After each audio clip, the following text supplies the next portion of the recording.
Hello, everybody. This is Kevin Witham, and welcome to Season 2 of the Common Ground Unity podcast. In this season, we want to focus on practical discussions about unity within the Stone Campbell movement and beyond.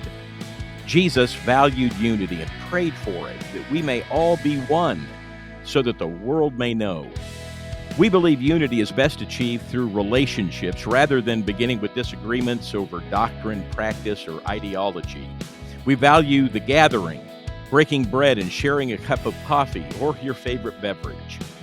We invite you to gather with another Christian outside your particular family of churches and tell others that unity starts with a cup of coffee. So grab a cup and let's get started with another episode of the Common Ground Unity podcast.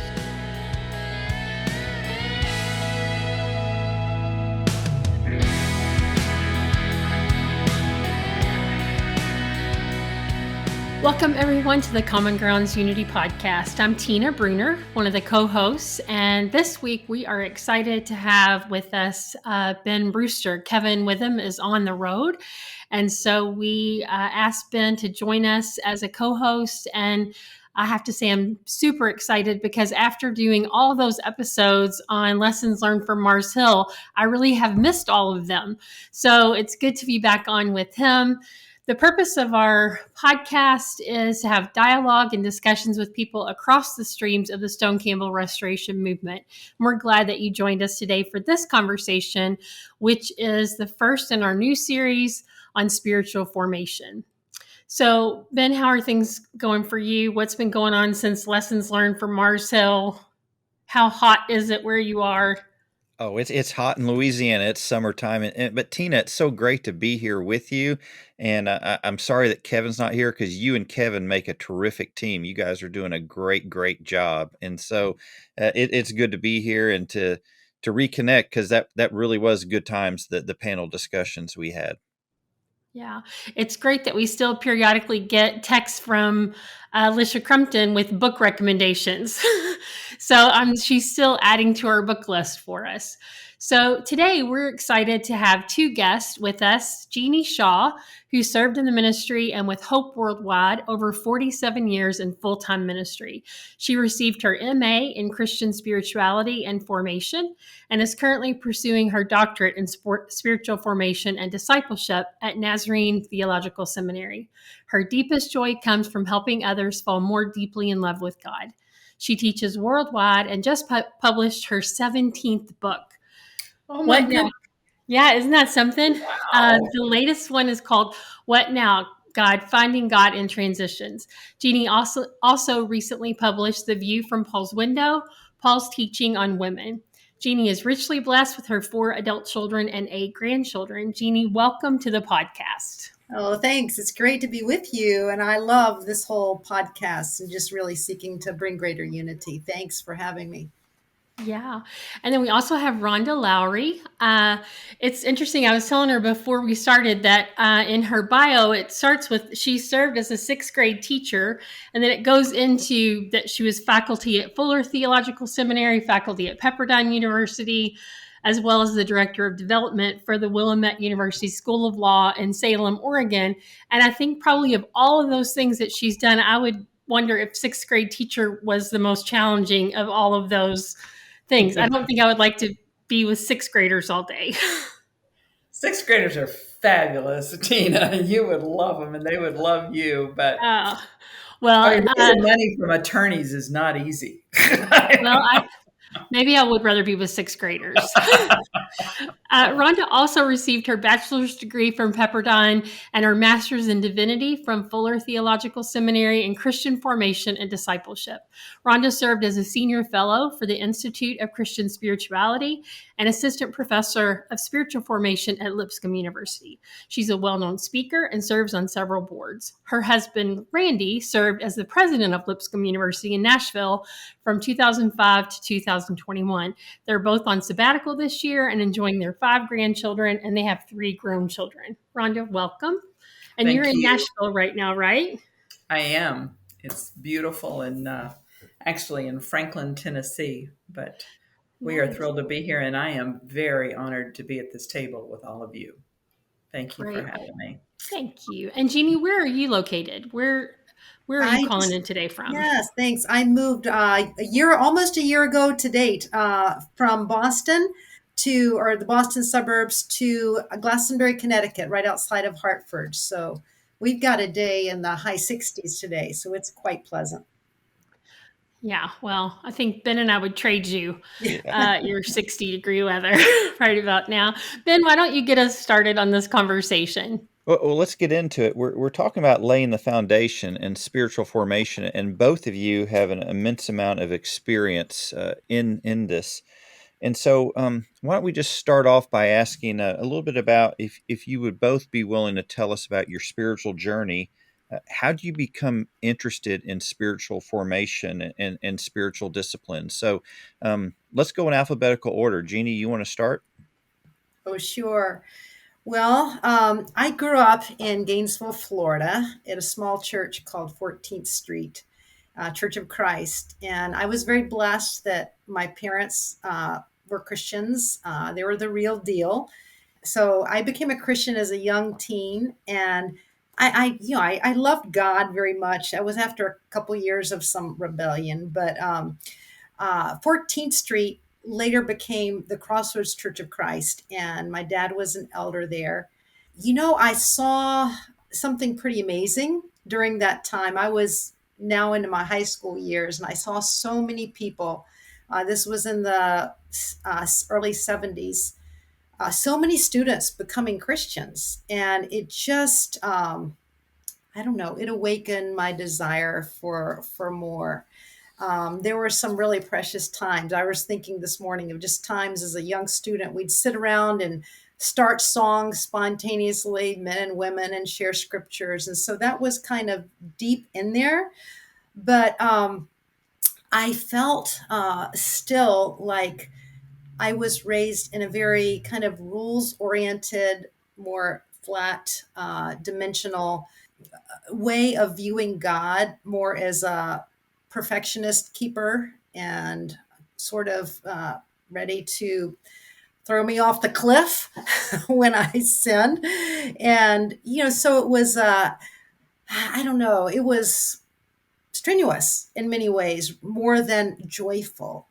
And then I met my husband through, I was dating a new Christian from that campus ministry. And actually, we would invite him to go on dates with us. He was converted. My boyfriend asked him to church, and he went on dates with us because his girlfriend lived out of state. And so eventually, then we became great friends. We both broke up and ended up with each other. But my husband, Wyndham, who passed away a couple of years ago, he was 2 years ahead of me in school, went into the ministry. And so we went into campus ministry at NC State University with the Brooks Avenue Church of Christ. And saw some really great things happen there. It was exciting. I mean, I just saw God doing amazing things. There were over 100 students baptized that year. We moved to Boston in 87, desiring to, I don't know, weren't really looking to move, but knowing that there was a call for mission work around the world, and thought, okay, let's try to get united in doing that. But during that time, there were a lot of great things. I mean, so many wonderful things I saw happen, but also I feel like during that time too, we went through a big crisis, as you know, in the late 90s and early 2000s in the International Church of Christ. And I felt like there was a lot of heart that I was needing, more heart, more relationship with God. I felt like others were needing that. And I'd never heard of spiritual formation. Honestly, it wasn't until about 6 or 7 years ago when I even heard of spiritual formation. We were well familiar with discipleship, but discipleship had become more of a program, I feel. In many ways, it was wonderful. And I think missing from a lot of the churches we had been part of. And so I loved the focus on discipleship. except for when it left the heart of Jesus. I think just seeing the turmoil that had been there, and then seeing us lose, honestly, a generation of men and women who are probably now they're in their 30s to 40s. Um, I said something is needed more. Something is missing in the heart, and something's not being spiritually formed in the way I think it could be. So I don't know. Along that time too, my husband got really, really sick with a disease called multiple system atrophy, and it presents a lot like ALS. It's a horrible disease. I was caregiving him during those years, and eventually it takes your ability to speak and your ability to breathe. But I think during those times, I kind of felt like I found the end of me, and in a good way, and experiencing Christ more than I felt like I ever had, and feeling that fullness. And so I wanted to really explore spiritual formation. A lot was curiosity. What can I learn from this? I have a deep desire to learn. I'm very curious, and I just wanted to go deeper. I wanted more of God, and I wanted to share that with others. So that's kind of what brought me there, really. That was So I thought, this is crazy. I'm in my 60s. I'm starting master's program. Haven't been to school in 40 something years, and I loved it. Oh, I loved it. And so I decided to go ahead and after finishing my master's there, to pursue my doctorate, just to keep on learning and trying to share the things I'm learning uh, about, hopefully taking it deeper with God and building more deliberately from the heart, from the inside out. Powerful testimony. Thank you for sharing. And I love the emphasis on continuing to learn. And Rhonda, what about you? Well, I have a little bit different story because I did not grow up in Churches of Christ at all. I started playing the piano and the organ in the Baptist church when I was about 12 years old, and played every Sunday. And Monday night was children's choir, Tuesday night was youth choir, Wednesday night was adult choir practice. Saturday we worked on offertories and preludes and postludes, and so my life was really playing the piano. The last few years of high school, the church hired a minister to come in, and the minister asked that those that were leading worship, the instrumentalist and the music minister, meet for prayer for an hour before worship. And I watched a church grow exponentially. And there was no other, he was a good pastor and he was a good preacher, but there was no other way to explain what was going on other than what, as a young teenager, I was experiencing in that prayer service. And I felt like I learned to pray and open up ourselves to God there before anything else happened. A guy I was dating, I was watching them. I grew up in Southern California, and I watched them build Pepperdine while I was in high school. And a guy I had dated a little bit said, why don't you don't want to go to Kansas and study church instrumental music? He said, why don't you just come go to Pepperdine? Let's open up this campus together. So, I went over and I applied, and they gave me a piano scholarship, and it was a Christian school. And I was well on my way. Malibu, Kansas. I think I'll go to Malibu. So I took off, and I got over there and I said, okay, where's this choir you want me to play for? And they said, oh, no, we don't do that. That's a sin. And I went, whoa. I'm here to major in church instrumental music. What are you talking about? And they said, oh, no. And so it really began a journey for me of looking for God, of what are you doing? Where am I and why am I here? And because I was, I was pretty committed even as an 18-year-old kid. But I found something at Pepperdine that was deeper, and it was much more of a cognitive, intellectual challenge in my faith than the heartfelt faith that I'd found in the Baptist church. And it answered, my dad was a quality control engineer. So there was a part of me that was really looking for something deeper and stable. And I found it at Pepperdine in lots of ways. But after a while, as you can imagine, we took off so Randy could go to law school in Minnesota, and the church was very, very small. And we were starting a family. And as a young mother, you get stagnant. I ended up in Bible study fellowship after a few years, and that met a real need for me. I knew there was more to it than what I was getting at church. And I needed to learn how to study scripture in a deeper way. In the meantime, Pepperdine calls Randy and says, what you're doing in dispute resolution belongs in a Christian law school. You need to come back to Pepperdine and forget this sojourn in Oregon at Willamette, and you need to come home. I was kicking and screaming, saying, absolutely not. I'm not going to raise my children in the lands of fruits and nuts down there. I know what that is. I'm not doing it. And it was really my first epiphany where God, I can tell you distinctly where I was in Salem, Oregon, where God said, and I was praying, I was saying, God, you've got to tell Randy and you've got to help him understand that you really don't intend for us to do this, And he said, who do you think's helping you raise these kids in Oregon? And I stopped for a minute, and he said, we have worked. Don't you think I'm bigger than California? That was the second thought. And it wasn't a voice, it wasn't audible, but it was just it was a sense of who do you think's helping you raise these kids in Oregon? Don't you think I'm bigger than Southern California? We have work to do. Well, you couldn't, the borders could not have been, I was out of there. I was going to Southern California. I wanted to know what this was.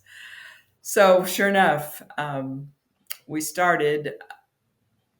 The interesting thing was I found out within about 2 weeks that I was pregnant with our third child. And it was kind of like he just laughed and said, you think you got 2 kids? Let's do it with 3. Come on, let me show you who I am. So we went to Southern California, and I stayed home and raised 3 kids until she started school. The day, and I'm still wondering all these 5-6 years of, okay, here I am. What are we doing here? And didn't really want to go back to fundraising right then. I took my youngest daughter to first grade, and I came home, and there was a woman sitting there on a little bridge that I had to go across a gully in our neighborhood to get to the school. And I started back home after dropping Melinda off, and this woman was crying, and I said, can I help? And she said, I've just taken my first child to school and my life is over. And, and I looked at her and I said, lady, this is the best thing since sliced bread. I've just taken my youngest. I'm free. I can hardly wait. I said, go get your purse. Let's go to Starbucks. And I'll go get mine and I'll meet you at the car. So I went home. On the front door was an 8.5 by 11 yellow sheet of paper. And it said, are you a woman that has just taken her last child to school? Come to Fuller Seminary and study the Gospels on Monday night from 6 to 10. Well, before I went back to the crying woman, I went to the phone, picked it up, and said, what does it cost? How do I enroll? And had still no idea. I didn't connect the dots until later. But clearly a calling. I said to Randy, what would you think if I went to seminary? And he said, I don't care if you're going back to school, but the church is not ready. I mean, you got to figure this out. I mean, this is late. This is mid-'80s. The church is not ready for you to go to seminary. He said, let's talk. And so I called one of my elders and I said, would you have breakfast with us Saturday morning? And he said, sure. And so we had breakfast, and I told Bill, and Bill said, all the right things, pray about it, take it slow, listen to Randy. We walked out of the deli that morning. His wife, who was from Maine, she was frozen most of the year. She was one of 16 kids, so she didn't have much time to talk. She was extremely introverted. She walked up to me and she didn't even look at me. She just walked up to the side of me and she said, Rhonda, I need you to go to seminary. And I said, okay. She said, no. She said, I really do. She said, I've got a daughter that has no role models for women that are taking scripture seriously like you are talking about. And I really need you to go. She said, if you will go, I will come Monday nights while Randy teaches at Pepperdine and while you go to class. And I will feed your kids and I will bathe them and put them to bed and clean your house up for you so that you can study. But I really need you to go. Lorette was the hero of that story. And that's the message there is I did get to preach her funeral before I actually got out. But when I got to Greek, it was Lorette's voice in my ear saying, I need you to go. Yeah. And it was very, very forming for me, very spiritually forming of when I got to Pentateuch and I really looked at callings. I had every element of the call of Moses and Jeremiah, Abraham. I mean, every single step of the way I could relate to a call to go to seminary. And Lorette had been a part of that story. So I did. I got to seminary and here I am, a mother of 3 kids. I'm not going to preach. Didn't really even want to preach. I mean, I really wanted to study scripture, but what am I going to do? I mean, there weren't even women teaching in most of our schools at that point. There had been. It wasn't going to be a big deal, but what am I going to do? And I picked up Richard Foster's book, Celebration of Discipline, kind of the Bible, if you will, of this movement. And then I took my first class. And I met, a soul partner, if you will, in Dr. Julie Gorman. And I knew I was home. And all of a sudden the dots connected and I went, oh, this is the work we have to do. This is what you're talking about. It took me a while to get through, but I finally did. And kind of the rest is history. But it's been a wonderful place for a woman in Churches of Christ. I think as a woman, I've been able to bridge some gaps with elements of this movement that are kind of harder for men, if you will. But I could kind of stay below the radar, if you will, on this women's issue in spiritual formation. People are so hungry to get to know God. They don't care whether you're a horse or a woman or white male. Just come tell me, tell me how to get to know God. So that's what we're trying to do. That's great. I'm so glad that whether or not the church or the world was ready for either of you ladies to be engaged in this work, that God knew that it was for you all to step into that and continue to be role models for not just women, but especially women. So thanks for that.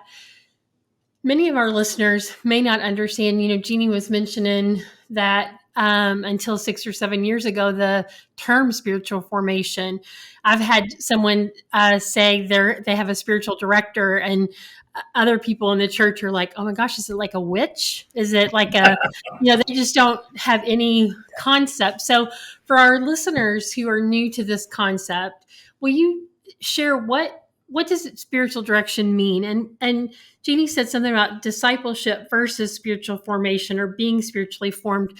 Maybe even talk a little bit about what is the difference in people saying, I don't need spiritual formation. I'm being discipled in this way. So what are some of the nuances of that? And what are some of the terms that are used in spiritual formation that we might introduce to our listeners so that they have a better understanding? I've noticed that spiritual disciplines and spirituality, spiritual formation, it's kind of becoming popular now. And, people want to know more about spiritual disciplines. And I think that's great and it's helpful, but I think there's more to it than that. It can often be, just adding a new old method of adding something. I think that I've been raised. I think many in our tradition have been raised to um, in formulas and things to add, and so in many ways it can be seen like, oh, I'm going to add these spiritual disciplines to get closer to God. I'm going to add these things and uh, do this to make my relationship to God stronger. And there's some truth in that.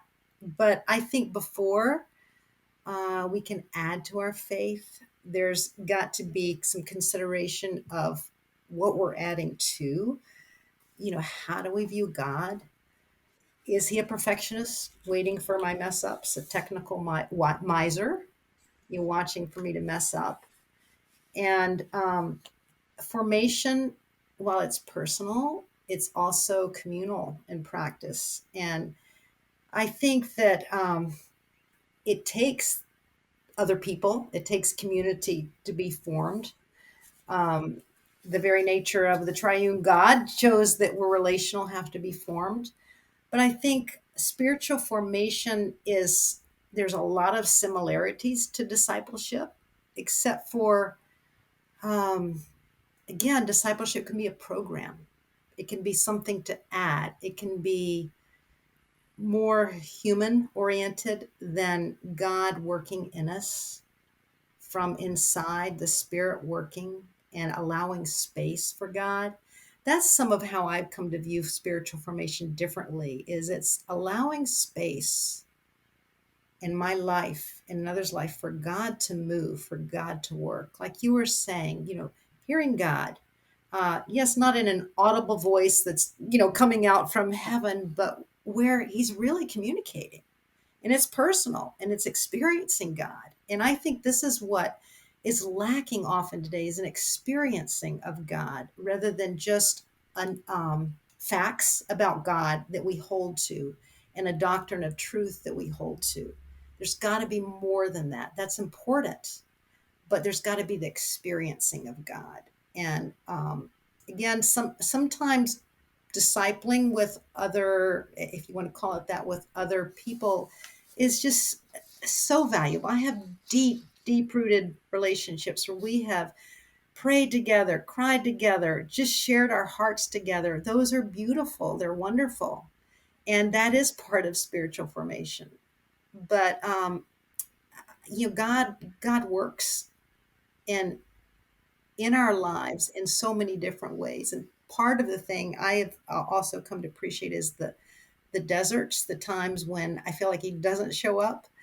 And I've learned so much from some of the desert fathers and mothers and the earlier practitioners, so to speak, of Christian spirituality that have taught me so much in those arenas as well. I could share some of those things, but I'll wait. Jeannie, I think you've made a really good point in the fact that it's really making space for God, um, and seeing God work in our lives.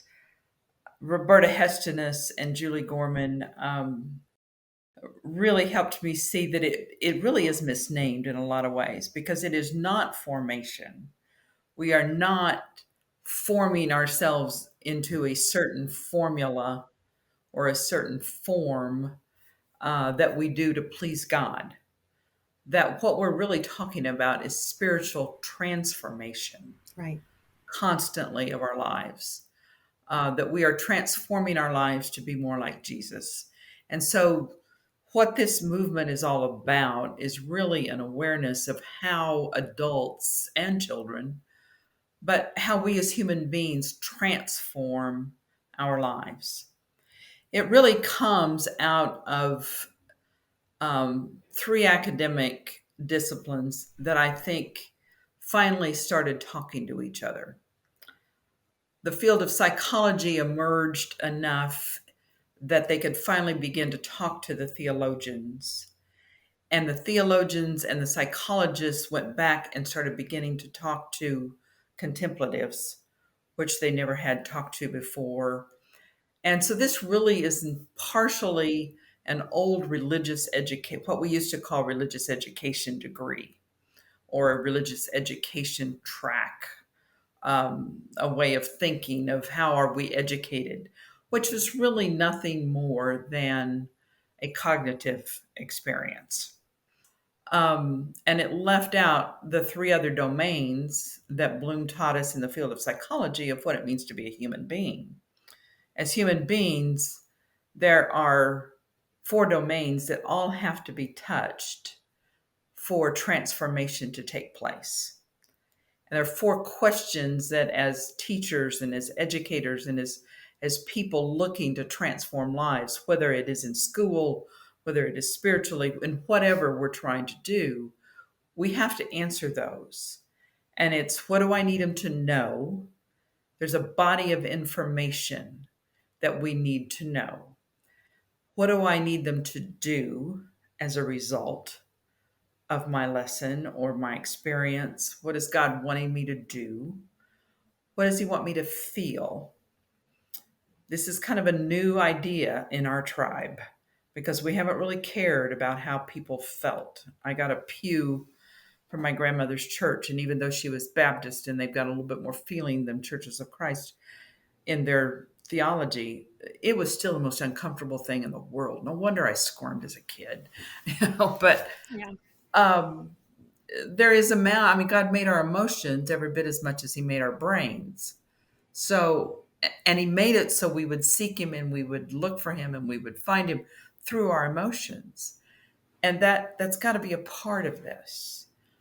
But then that last domain that we really have ignored so much is that existential domain of what am I supposed to be, and a vision of who God is created me to be, and not just what I do.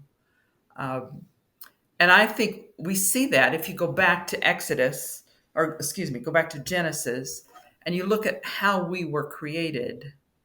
We were created out of relationship because he created us out of Trinity.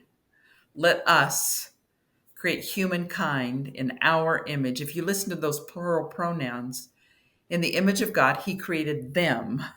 So he created us out of relationship into relationship for the purpose of reflecting Trinity.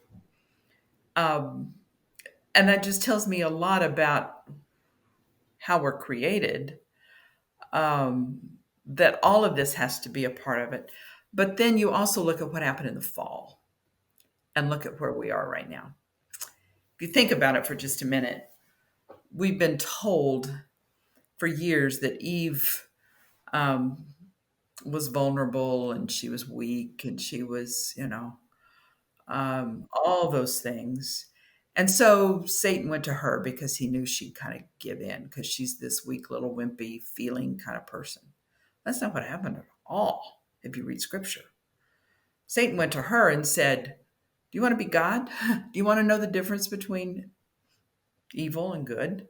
And she said, yes, I want to be God. Just give me the apple. And she took it and she ate it. And then she went to her husband and she said, Adam, sweet darling, I've eaten of the apple. Would you eat with me? Now, who was the vulnerable one? Who was the emotive one? Who was the feeling one there? And yet, as fallen people, what's happened in our male-dominated state for all these years is the voice of emotion and existentialism has been silenced. And it has pretty much in our tribe been a cognitive behavioral experience, because what God did, he did not curse the people, but he went back and he said, Adam, you want to be emotive? You want to be this kind of being person out there that gives into the wife without paying attention to what I tell you? I'm going to make you work harder than you've ever worked in your life. You're going to do it and you're going to know. And he went to Eve and he says, you want to be God? I'm going to make you want your husband like you've never wanted him before. And that's who we are as fallen human beings. This side of the cross, that's not who God wants us to be, because all of that is in all of us, both male and female, as created creatures that reflect Trinity. And so what spiritual formation has done, instead of it just being a cognitive, so much of Sunday school was memorize this, do that, and then do this, behave. And there was very little feeling, very little vision of what it meant to be a child of God. And that's really the difference, I think, of spiritual formation, and why the newness is that finally these disciplines have started talking to each other. And it's helped us to see a broader view of what God might be doing in the world. Again, though, what I really want to emphasize in this part is that it's not formation where we're teaching people this is what you do and this is how you do it and this is what you learn this and you get this degree. No. It's just opening yourself up in all of what it means to be a human being and engaging all of who you are to see what God's doing and why he created you and what he wants to do with you and be with you and love you. Wow, this is some great stuff. And this is one of those podcasts where people are going to have to go back and listen to it again to absorb everything that both of you have shared. But one of the things you both mentioned was tying in relationships with the Godhead. And we talk about that at Common Grounds Unity, that our unity is based on the unity of the Godhead. And so in thinking about relationships, you both mentioned people in the past who have been influential in your interest and study of this spiritual transformation. Who's your go-to today? Who at present is really influential in your life? Someone that you really respect in this field? I think for me, there's several. Henry Nouwen is one who has helped me a lot. Actually, I just finished a course on Henry Nouwen. The three books: Spiritual Direction, Spiritual Formation, and Spiritual Discernment. He practiced downward mobility. He had so much going for him. He was a professor at Harvard. He had, classes just kind of desiring to hear him. There was a lot going on in him. Of course, he was also a priest, but he left what he did to become a caretaker at L'Arche community for a very handicapped young man named Adam. In that kind of emptying of himself, he really he lived his life for the sake of other people and kind of lost that ego. He describes the battle with it, but that was very, very moving for me, seeing his life. Of course, Dallas Willard and Richard Foster are men who have really helped me a lot, as is Ruth Haley Barton. I have loved some of her work and writing. It's really helped me tremendously. I would say those. Some of the earlier writers, Julian of Norwich, really moved me because I can't explain all that she saw or wrote or taught, but she had a deep experience with God. And as you mentioned, we're good at thinking and rational thought, and we're good at doing, but being is harder, experiencing and feeling. And it's a, you can't forego the others, but like you mentioned, our tribe has been very thirsty for these, and I think that's why we're finding a hunger for it, because there is a thirst for just experiencing God, for relational experience with Him. And so I think these are some people that have particularly helped me. Um, I have yeah, also James Bryan Smith, the Good and Beautiful God, the Good and Beautiful Community, Good and Beautiful Life. He's been very helpful, and of course Dietrich Bonhoeffer. So much richness there. His book on community. I'll have to think a minute what it's called, but it's on community, is really, really powerful. Those are a few. I would say amen to everything that Jeannie has said. I mean, those are all really good people. Um, in our own tribe, um, Gary Holloway and Jackie Halstead, Randy Harris, and I worked together in a growing deeper training program for years.